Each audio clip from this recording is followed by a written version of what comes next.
આ જે કીર્તિ પટેલ છે તેની રાજસ્થાન ઉદયપુર ખાતેથી ધરપકડ કરવામાં આવેલી છે। કીર્તિ પટેલને લઈને ડીવાયએસપી રવિરાજસિંહ પરમારનું મોટું નિવેદન જોવા મળ્યું છે। રાજસ્થાનના ઉદયપુરથી ધરપકડ કરાઈ હોવાનો ખુલાસો અત્યારે થઈ રહ્યો છે। કીર્તિ પટેલને ડબલ રોલમાં રજૂ કરવામાં આવી છે કે કેમ? કીર્તિ પટેલની ધરપકડ કરી લેવામાં આવી છે।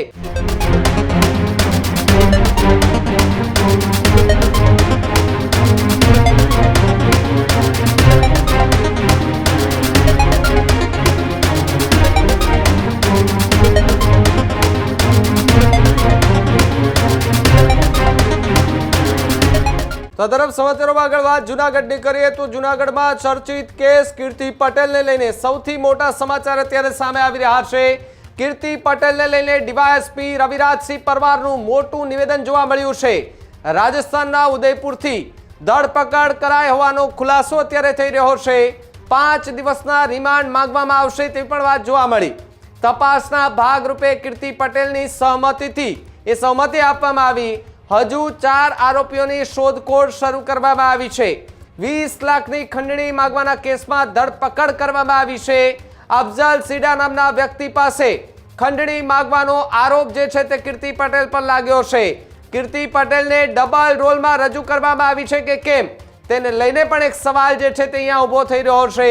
હોસ્પિટલમાં પોલીસ એ કીર્તિ પટેલને લઈને ગઈ હતી એ પણ એક સવાલ જે છે તે જોવા મળી રહ્યો છે। પોલીસે કીર્તિ પટેલને ડબલ રોલમાં રજૂ કરી મીડિયાને દૂર રાખ્યાની ચર્ચા અત્યારે જોવા મળી રહી છે। ત્યારે આપને આ એક્સક્લુઝિવ દ્રશ્યો જે છે તે દેખાઈ રહ્યા છે ટીવી સ્ક્રીન પર કે જ્યાં કીર્તિ પટેલની ધરપકડ કરી લેવામાં આવી છે। રાજસ્થાનના જયપુરથી જૂનાગઢ પોલીસ છે તેમણે ધરપકડ કરી લીધી છે। કીર્તિ પટેલને સીધાથી પોલીસની વાનમાં બેસાડીને લઈ જવામાં આવી હતી। હાલ 5 દિવસના જૂનાગઢ પોલીસ રિમાન્ડ માંગે તેવી પૂરેપૂરી શક્યતાઓ જોવા મળી રહી છે। આપને આ દ્રશ્યો દેખાઈ રહ્યા છે કે જ્યાં કીર્તિ પટેલ જે છે તેની ધરપકડ કરી લેવામાં આવી છે। પોલીસ જે છે તેની સાથે જોવા મળી રહી છે। મહિલા પોલીસ એમને સીધી જ એ ધરપકડ કરી અને હોસ્પિટલ લઈ આવી છે। ત્યાં મેડિકલ ચેકઅપ એમનું કરાવવામાં આવી રહ્યું છે। હવે એમની પૂછપરછ જે છે તે પણ કરવામાં આવશે। પૂછપરછ દરમિયાન ખૂબ મોટા ખુલાસા થાય તે પ્રકારની વાત જે છે તે પણ સામે આવી શકે છે। ત્યારે રવિરાજસિંહ જે છે પરમાર એમનું નિવેદન શું આવી રહ્યું છે સાંભળીએ એમને। તારીખ 21/2/26ના રોજ જૂનાગઢ તાલુકા પોલીસ સ્ટેશન ખાતે ખંડણી માંગવી, ખોટા કેસમાં ફરિયાદીને ફિટ કરી દેવા અને જાનથી મારી નાખવાની ધમકી અંગેનો ગુનો દાખલ કરવામાં આવેલ છે। જે ગુના અંતર્ગત કીર્તિ પટેલ નામની વ્યક્તિ જે છે તેની ધરપકડ કરવામાં આવેલી છે અને આ જે કીર્તિ પટેલ છે તેની રાજસ્થાન ઉદયપુર ખાતેથી ધરપકડ કરવામાં આવેલી છે અને હાલ તેની રિમાન્ડની પ્રક્રિયા ચાલુ છે અને પોલીસ દ્વારા તેના દિન 5ના રિમાન્ડ માંગવામાં આવેલ છે અને રિમાન્ડમાં જે ગુનો દાખલ થયો ત્યારથી કીર્તિ પટેલ કઈ જગ્યાએ ગયેલ છે, આ ઉપરાંત અન્ય કોઈ વ્યક્તિ તેની સાથે સામેલ હતા કે કેમ, આ ઉપરાંત જે સહ આરોપીઓ પકડવાના બાકી છે, અન્ય જે આરોપીઓ જે 4 છે તેને પકડવાના બાકી છે, આ આરોપીઓ કઈ જગ્યાએ છુપાયેલા છે તેની વિગત મેળવવાની છે।